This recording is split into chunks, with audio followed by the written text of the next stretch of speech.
Salam kepada semua saudara-saudari dalam Kristus Yesus.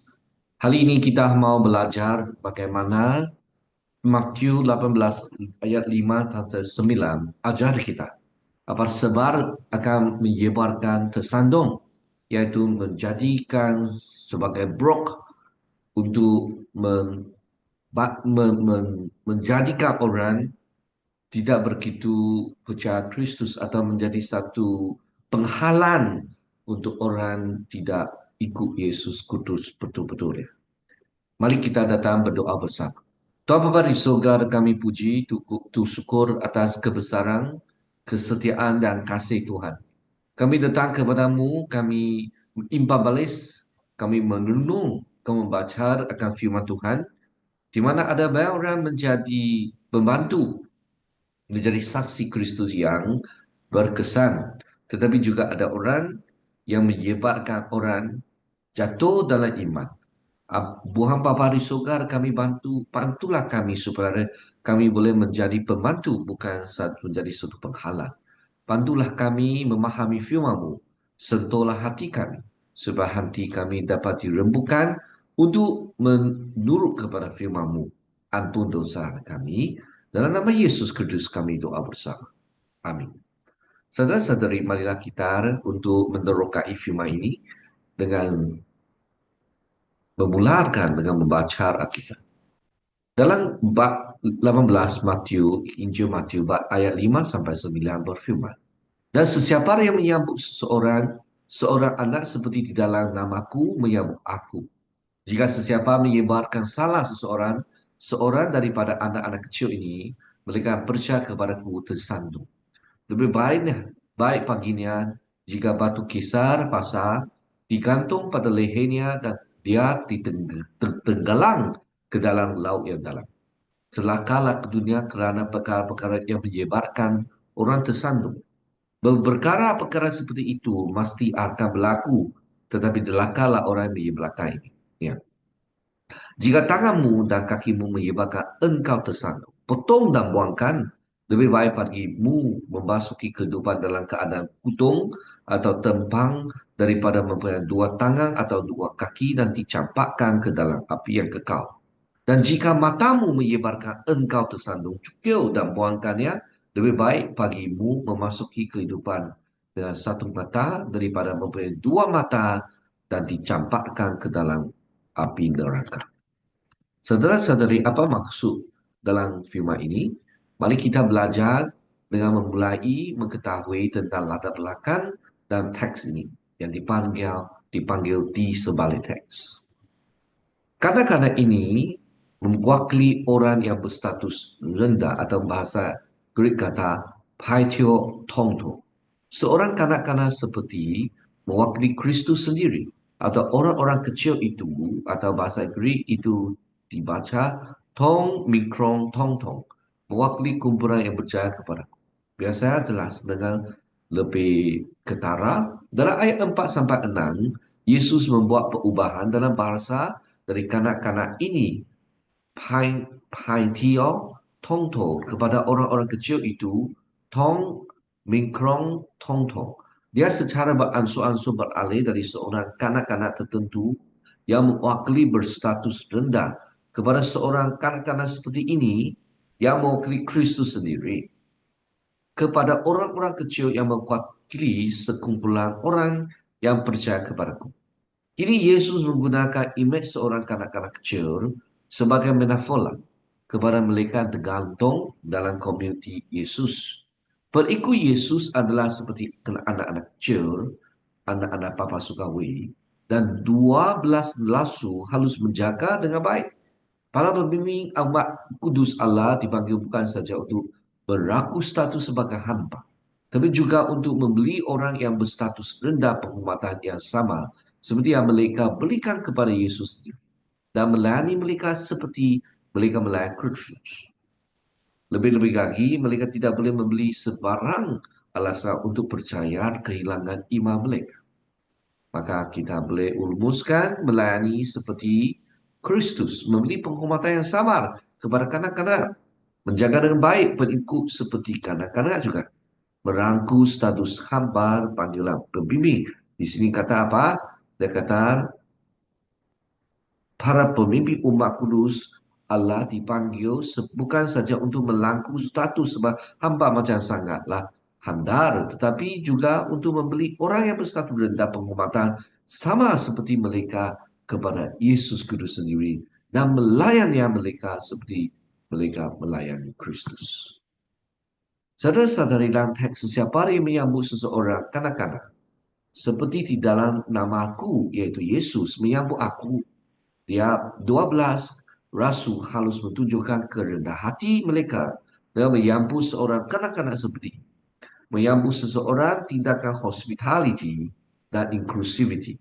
Pemimpin umat kudus Allah harus memberikan penjagaan dan perlindungan mereka kepada golongan yang paling rendah dan masyarakat.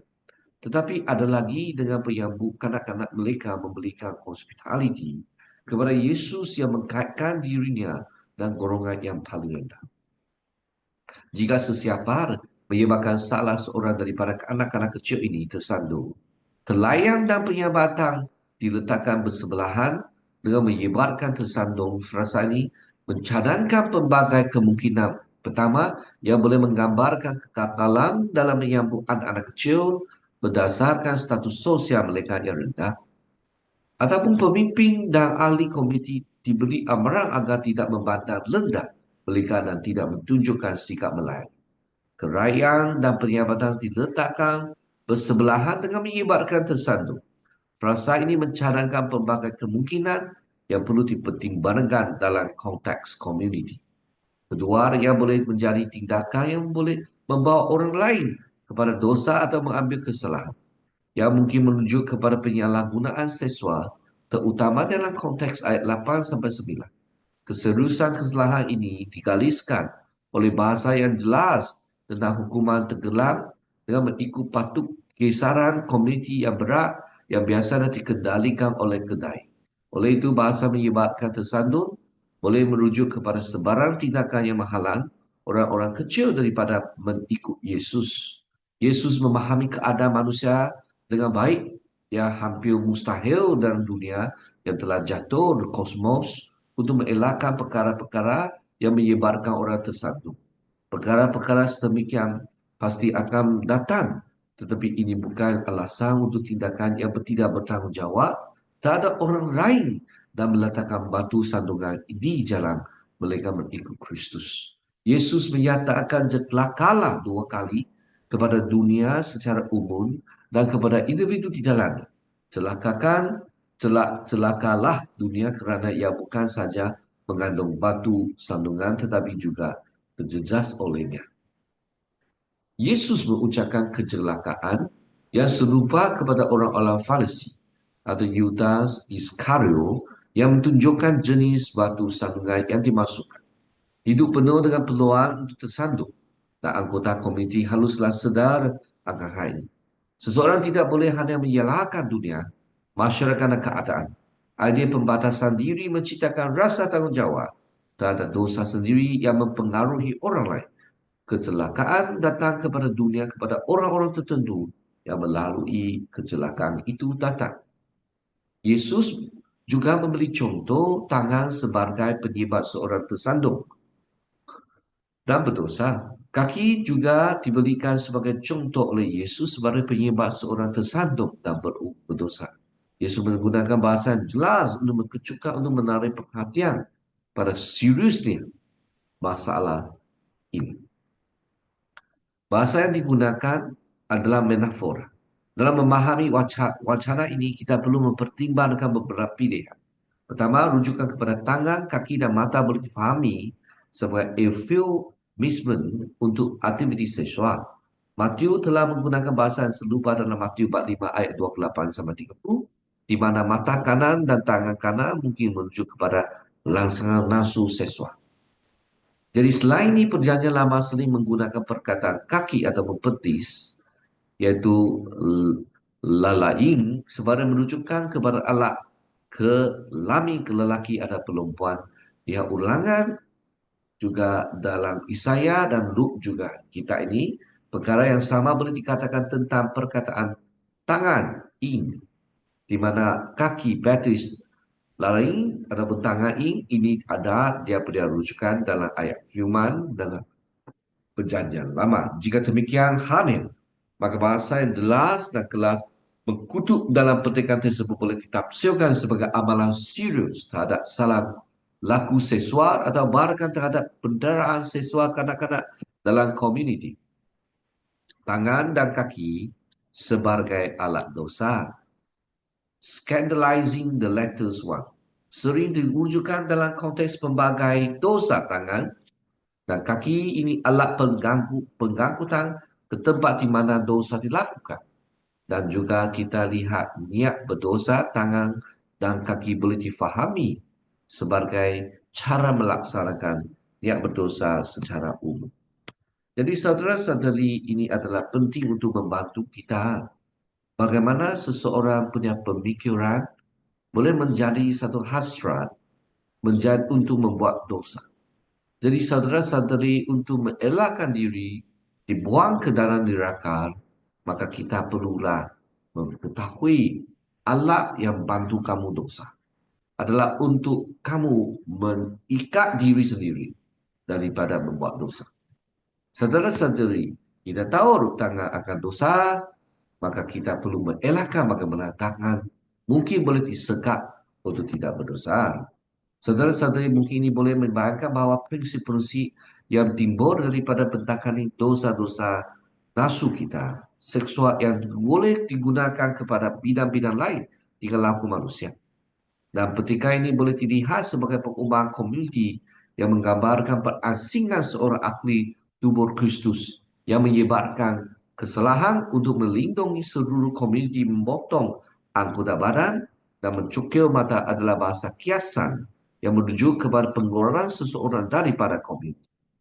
Saudara-saudari, maka kita perlulah ketahui tindakan yang radikal jika seseorang menyebabkan seseorang tersandung yang harus ditangani tanpa ragu-ragu dan kekangan. Tindakan radikal diambil untuk menjekar akibat yang sulit. Bahaya batu sandungan ditekankan lagi dengan bahasa penghakiman. 12 harus mengambil amaran Yesus dan mereka dengan serius. Bukannya menerima hidup kekal, sesetengah orang boleh dilemparkan ke dalam kehena api, tengke, kemna, tom, puros atau api neraka.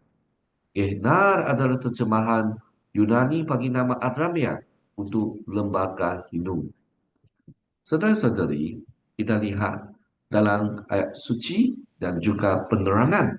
Pada zaman kerajaan Yehuda, tempat ini dikaitkan dengan pengorbanan manusia kepada Molek, iaitu Hinok, menjadi penghakiman ilahi. Dalam perjanjian baru, Gehenna menuju kepada jurang berapi penghakiman dan kehancuran akhir.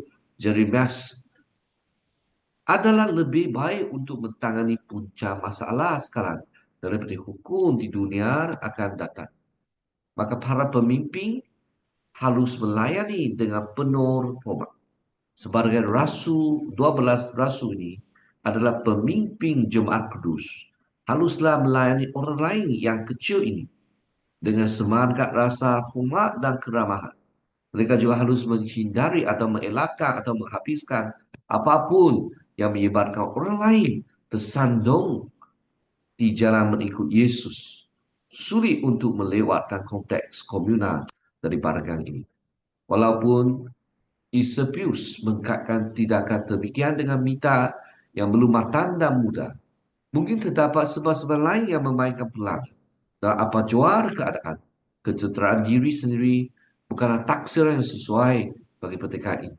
Walaupun orang mungkin merujuk kepada Alkitab, tapi dari segi pastoral adalah penting untuk mengenal pasti punca masalah yang sering ditemui dalam kebimbangan kemurungan, pergolakan dalaman, ketidakselamatan seksual atau imej badan yang negatif. Jadi kebimbangan, kemurungan, pergolakan dalaman, ketidakselamatan seksual, imej badan yang negatif. Itu adalah sebab-sebab mencerahkan diri. Apa ada pertikatan masalah? Penting untuk mengenal pasti punca masalah sebenar dan bukan bergantung pada taksiran secara harfiah atau relatable teks Alkitab. Untuk menangani isu ini dari segi pentaksiran Alkitab, seseorang mungkin terlebih dahulu mencabar anda di sebalik pemahaman dualistik tentang manusia pada lawan no dan pandangan negatif terhadap dunia materi yang dicipta. Kedua rayong kepada antropologi holistik dalam konteks Alkitab yang lebih luas dan khususnya kepada perlakuan positif terhadap tubuh manusia. Lihat contohnya ada kitab-kitab yang disenaraikan boleh membantu. Jadi adalah penting untuk cabaran anda yang dualistik, mencabar pemahaman dualistik tentang manusia badan lawan roh, mentangani pandangan negatif terhadap manusia material yang cicita, menunjuk kepada antropologi holistik dan konteks Alkitab yang lebih luas dan menekankan perlakuan positif terhadap tubuh manusia dalam Alkitab. Contoh-contoh ayat Alkitab untuk menunjukkan pandangan yang positif terhadap tubuh manusia. Saudara-saudari, itu termasuk apa? Untuk mentagih segebalang tangkisan secara harfiah atau literal, seorang perlu memberi perhatian kepada konteks tersebut dan mengiktiraf sifat metaforika teks ini. Dan teks-teks lain strategi lektorik menggunakan bahasa yang jelas dan mengejutkan dan digunakan untuk menarik perhatian pendengar kepada keserusan isu tersebut dan keperluan mendesak untuk menangani punca masalah. Mari kita datang berdoa bersama. Tuhan Bapa di surga, kami puji Tuhan atas pelbagai penjelasan yang kami ada peluang untuk memahami. Bantulah kami tahu kehendak Tuhan bukanlah membaca Alkitab secara literal atau secara nipis, tetapi luaran, tetapi memahami dengan dalamnya apa yang Tuhan inginkan kami ialah kami perlu menguasai hati kami. Kami perlu ketahui apakah sebab sebenarnya punca menyebabkan tangan kami, mata kami, kaki kami dijatuhkan dalam dosa. Oh Tuhan, kami bukan saja potong saja secara luaran atau nipis atau harfiah literal, tetapi adalah untuk kami membetulkan hati kami, membetulkan situasi dan mengelakkan sesuatu yang mendosakan kami. Bantulah kami hati diperkuduskan, diisi oleh kasih dan bantu kami mempunyai penglihatan yang luar biasa, memberi kami ada daya daripada dan kuasa dari Tuhan untuk mengelak dan menyiapkan diri daripada memasuki dosa. Bantulah kami janganlah menjadi penghalang untuk orang yang mengikuti Yesus, tetapi menjadi pembantu untuk orang lain. Sebab ini bukan saja untuk manfaat orang lain, tetapi diri sendiri diberkati. Dalam nama Yesus Kristus kami doa bersama. Amin. Semoga Tuhan memberkatimu dan sekeluarga dan kita jumpa lagi.